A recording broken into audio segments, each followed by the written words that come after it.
Are Nayak Hindi education में आप सभी का स्वागत है। जैसा कि आप सभी जानते हैं कि हमने हिंदी नेट सेट एग्ज़ाम से संबंधित जो भी सिलेबस में है उसके अकॉर्डिंग वीडियो बनाना शुरू कर दिया है। तो ये हमने कामायनी का जो महत्वपूर्ण सर्ग है उसको लिया है। कामायनी का पूरा वीडियो हमने दिया है, किंतु अब जो अलग एक एक जो सर्ग है उसके बारे में थोड़ा सा विस्तार से हम वर्णन करना चाहते हैं या उसकी व्याख्या करना चाहते हैं या उसको समझाना चाहते हैं। पर इसमें हम एक बात बता दें कि हमने काव्य पंक्तियों को नहीं लिया है, क्योंकि वीडियो काफ़ी बड़ी हो जाती है और फिर वीडियो काफ़ी बड़ी हो जाती है तो आपके लिए थोड़ा एग्जाम के दृष्टिकोण से थोड़ा सा समय बचाने उपयोगी नहीं होती है। तो चलिए शुरू करते हैं ईड़ा सर्ग, ठीक है, जो कि कामायनी का बहुत ही महत्वपूर्ण पाठ है, जिसके लेखक है आपको पता है जयशंकर प्रसाद। महाकवि जयशंकर प्रसाद की कामायनी सृष्टि प्रलय की घटना पर आधारित है। जो जयशंकर प्रसाद की कामायनी सृष्टि प्रलय की घटना पर आधारित आधुनिक महाकाव्यों में सर्वश्रेष्ठ है। इसमें कवि ने देव जाति की विलासिता और उसके अहंकार के दुष्परिणामों को दिखाकर आधुनिक भौतिकवादी मानव को भोग विलास से बचने की प्रेरणा दी है।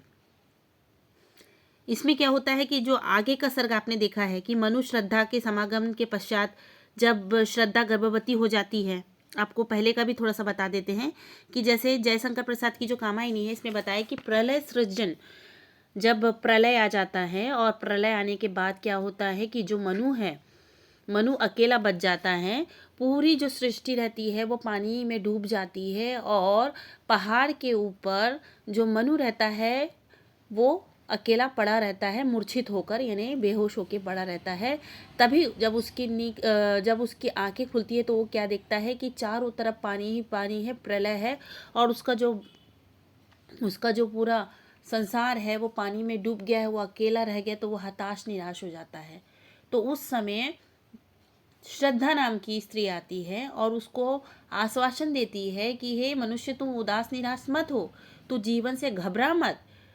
सृष्टि का विनाश और ये तो लगा ही रहेगा, सृष्टि निरंतर चलते और बिगड़ते ही रहेगी, पर हमें अपने कर्मों को करते रहना है। हमें हमेशा हताश निराश ना होकर जो हमें दिया है उसको हम कैसे आगे बढ़ाएं और उसमें कैसे नित्य कर्म करके अपने अच्छे कर्म करें, वो हमेशा करते रहना चाहिए।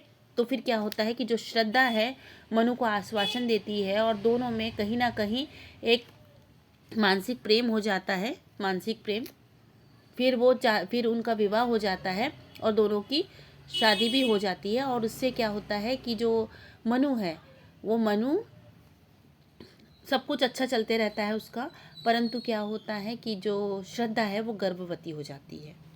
तो श्रद्धा, जब मनु और श्रद्धा का समागम के पश्चात जब वो गर्भवती होती है तब अपने भावी शिशु के आगमन की कल्पना में वो खो जाती है। वह उसके लिए लघु झोपड़ी बनाती है और उसके लिए कपड़े बुनती है। मनु इस सारे क्रियाकलाप को देखकर ईर्ष्या में डूब जाता है। वह अपने प्यार में एक अधिकार चाहता है। श्रद्धा को छोड़कर किसी अन्य प्रेम पात्र को खोजने में निकल जाता है। श्रद्धा उसे कातर और दयनीय दृष्टि से देखती है तथा रुकने की प्रार्थना करती है, किंतु मनु उसके प्रेम को ठुकराकर अज्ञात स्थान की ओर निकल जाता है। देखिए, जब श्रद्धा और मनु का विवाह हो जाता है और दोनों के क्या कहेंगे समागम से वो गर्भवती हो जाती है। तो जब गर्भवती हो जाती है तो श्रद्धा क्या करती है, अपने भावी आने वाले शिशु की कल्पना में खो जाती है कि मैं अभी माँ बनने वाली हूँ और बहुत ज़्यादा खुश हो जाती है और उसी के अपने छोटे शिशु के सपने देखने लगती है कि छोटा बच्चा आएगा, ऐसा वैसा करके वो अपनी ही कल्पना में डूब जाती है। उसके लिए कपड़े बनाती है, झोपड़ी बनाती है, जो भी है वो सारी कल्पना में वो हो जाती है, गुम जाती है। तो क्या है कि ये सब क्रियाकलाप मनु देखता है और मनु को फिर देखकर ईर्ष्या होने लगती है कि नहीं, अब मेरे प्रेम पर कोई दूसरा अधिकार करने आने वाला है, मेरा पुत्र जो है वो आने वाला है। तो उसको ईर्ष्या हो जाती है, यानी जलन हो जाती है और वो क्या करता है, श्रद्धा को छोड़कर चले जाता है। श्रद्धा को छोड़ के चले जाता है। फिर श्रद्धा को छोड़ने के पश्चात मनु अपरिभाषित सुख की खोज के लिए वन वन भटकता है।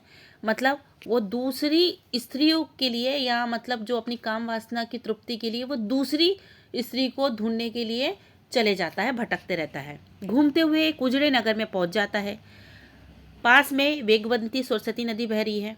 यानी जब वो उसको छोड़ देता है हताश निराश होकर, फिर दूसरे नगर में चले जाता है और दूसरे नगर में जाकर वो क्या करता है, घूमते हुए एक उजड़े नगर के पास पहुंचता है जहां से एक सरस्वती नदी बह रही है। प्रत्येक स्मृति में मनु को दुखी कर रही है, प्रत्येक स्मृति मनु को दुखी कर रही है। चारों ओर शाश्वत प्रदेश थमा सा जान पड़ता है। मनु को याद आता है कि जीवन के नए विचारों को लेकर सूर असुरों में युद्ध चल रहा था। एक दिन देह की पूजा करता है तो दूसरा अहंकार में अपने को कुशल समझ रहा है।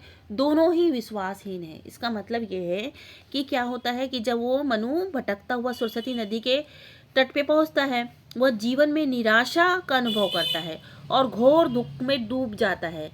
वो अपनी निराशा रूपी रात्रि के अंधकार को संबोधित करते हुए कहता है कि जिस प्रकार इस प्रकृति में नीले आकाश के तले अंधकार सा सागर फैला हुआ है, ठीक वैसे ही उसके हृदय में आर पार सर्वथा निराशा जनित अंधकार व्याप्त है। उसके हृदय में चैतन्य विचारों की अनेक किरणें निर्विकार भाव में डूबी हुई है। यह मादक अंधकार इस समस्त विश्व में निरंतर फैला जा रहा है और कोई मार्ग सूझ नहीं रहा है।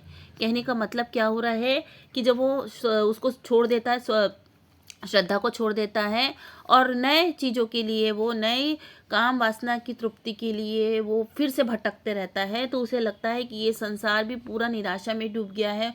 उसके मन में घोर अंधकार है, बहुत ही डिप्रेशन में कह सकते हैं। हिंदी में बोल रहे हैं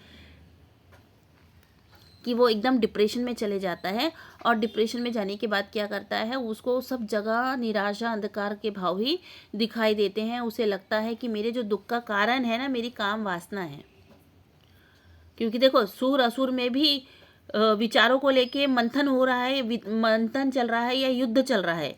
एक दीन देह को पूछता है, ठीक है, एक दीन देह को पूछता है और दूसरा अहंकार में अपने को कुशल समझ रहा है।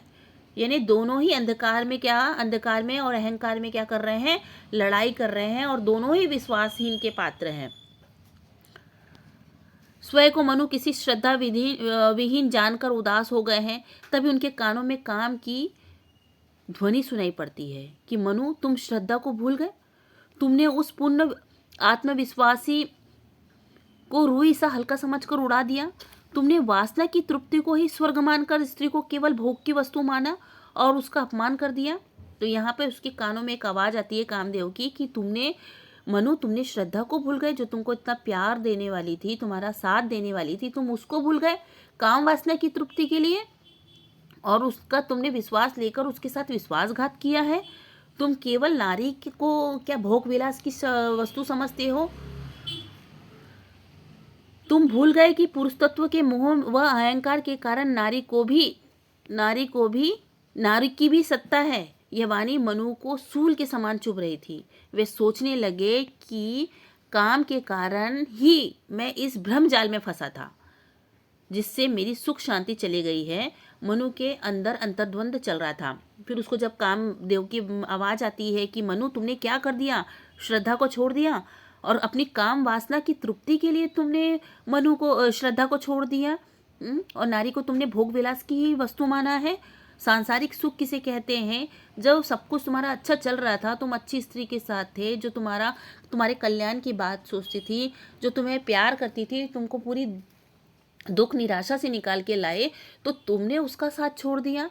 तो इसको फिर ये बहुत ज़्यादा वो हो जाता है कि नहीं, मैंने कामदेव की बात सुनकर ही क्या किया था, मैंने कामदेव की बात सुनकर ही श्रद्धा को छोड़ दिया था। अब मैं कामदेव की बात नहीं सुनूंगा, क्योंकि इसकी बात सुनने के कारण ही मेरी सारी सुख शांति चली गई है। इस प्रकार का जो अंतर्द्वंद क्या मनु के अंदर चलते रहता है।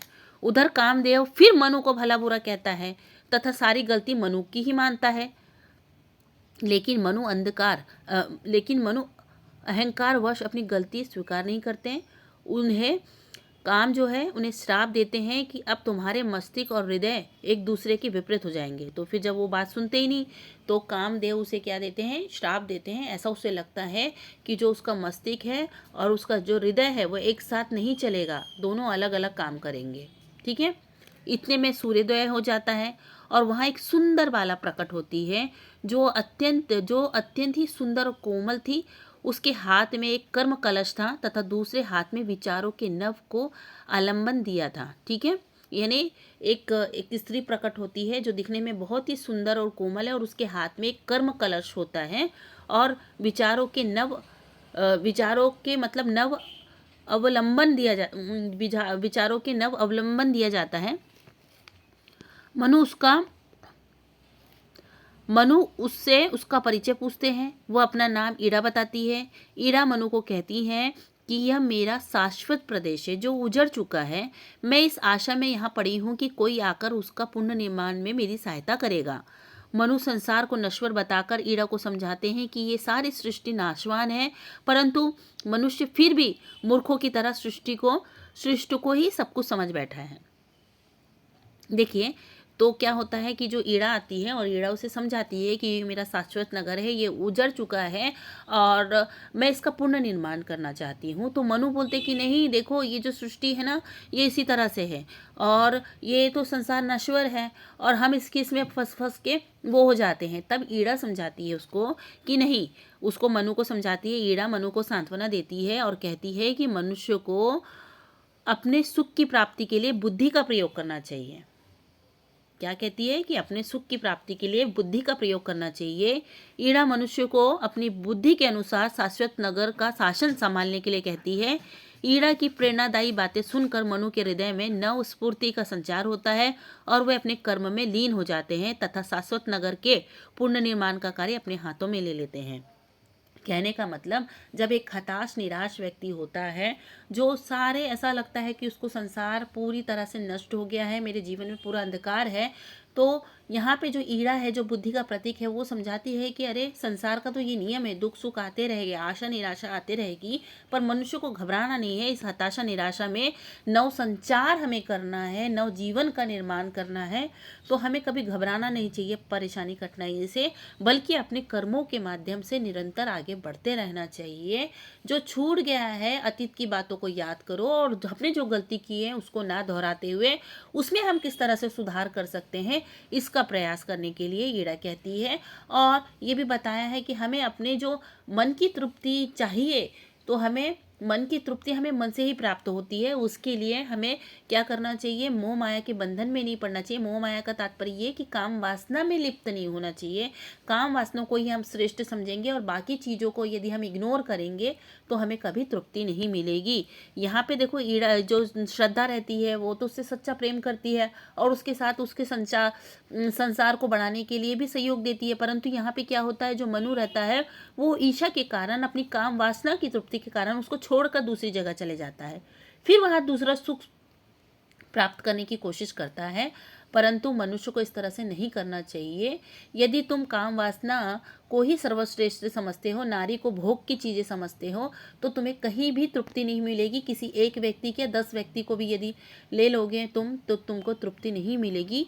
तो हमें अपनी काम वासनाओं में नियंत्रण रखना है और सच्चे सुख की प्राप्ति कैसे होती है उसको ध्यान देना है। तो ये सब बातें ईड़ा बताती है। इसीलिए ईड़ा सर्ग जो है वो बुद्धि का प्रतीक माना जाता है और महत्वपूर्ण माना जाता है। तो आशा करते हैं आपको समझ में आया होगा। धन्यवाद।